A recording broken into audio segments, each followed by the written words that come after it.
بسم اللہ الرحمن الرحیم نحمدہ ونصلی ونسلم علی رسول الکریم الحمدللہ ثم الحمدللہ۔ اللہ تعالیٰ کے فضل و کرم سے ہمارے پرانے پیارے دوست حضرت مولانا مفتی ریاض جمیل صاحب دامت برکاتہ العالیہ ثانیہ طارق جمیل کے نام سے بھی معروف ہیں، حضرت پیر اجمل قادری دامت برکاتہ العالیہ کے ماشاءاللہ خلیفہ خاص ہیں، ماشاءاللہ تشریف لائے ہمارے ادارے میں۔ اللہ پاک ان کی آمد کو باعث خیر و برکت بنائے ہمارے ادارے میں، اور اللہ پاک ان کو بہت جزائے خیر عطا فرمائے۔ ہمارے ادارے کی سرگرمیاں ان کے سامنے ہیں، تو یہ انشاءاللہ اس موضوع پر کچھ ارشاد۔ بسم اللہ الرحمن الرحیم۔ سامعین محترم، جیسا کہ مولانا عادل محمود صاحب دامت برکاتہم نے ارشاد فرمایا، الحمدللہ میرا مولانا سے تعلق 20 سے 25 سال زائد پر مشتمل ہے، الحمدللہ۔ اور نہ صرف یہ ہمارا تعلق ہے بلکہ ہماری دوسری نسل کا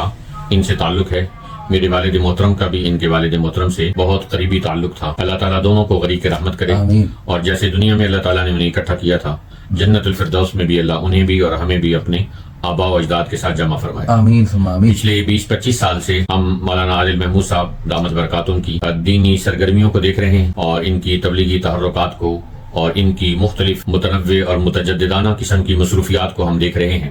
اللہ تعالیٰ نے ماشاءاللہ ان کو علم و عمل کی صلاحیت سے نوازا ہے۔ بہت سارے علماء ایسے ہوتے ہیں جو علمی قابلیت میں کم رہ جاتے ہیں، اللہ تعالیٰ نے ان کو بہترین علمی قابلیت سے نوازا ہے، اور ایک طویل عرصہ انہوں نے درس و تدریس بھی اختیار کی، اور اس کے بعد دعوت و تبلیغ کو تو انہوں نے اپنی زندگی کا اڑنا بچھونا بنا لیا ہے۔ اسی دعوت و تبلیغ کے سلسلے کو آگے بڑھاتے ہوئے قدم کے ساتھ انہوں نے جو تبلیغ کی وہ اپنی جگہ رہی، اس کے ساتھ ہی دعوت و تبلیغ کے میدان میں انہوں نے ایک تجدیدی کام یہ کیا کہ قلم کے ذریعے سے بھی دعوت و تبلیغ کا فریضہ سر انجام دینے کا آغاز کیا،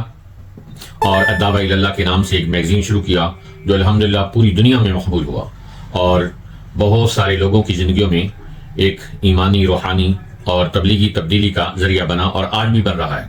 اور نہ صرف لوگوں کے انفرادی طور پر بلکہ مجموعی طور پر گھرانوں میں بھی اس کو پڑھا جاتا ہے، اور بعض جگہ ہمارے پاس کارگزاریاں آئیں کہ لوگوں نے اجتماعی طور پر بیٹھ کر اس کے اندر کی اصلاحی باتوں کو ایک دوسرے کے ساتھ شیئر کیا، سنایا، جو یقیناً مولانا کے لیے، ان کے والدین کے لیے، ان کے اساتذہ کرام کے لیے صدقہ جاریہ ہے۔ تو یہ جذبہ تبلیغ جو اللہ تعالیٰ نے ان کو عطا کیا ہے، اور وہ ان کو سیماب صفت بنائے ہوئے ہے۔ ہمہ وقت لوگوں نے، بہت سارے لوگوں نے دیکھا ہوگا کہ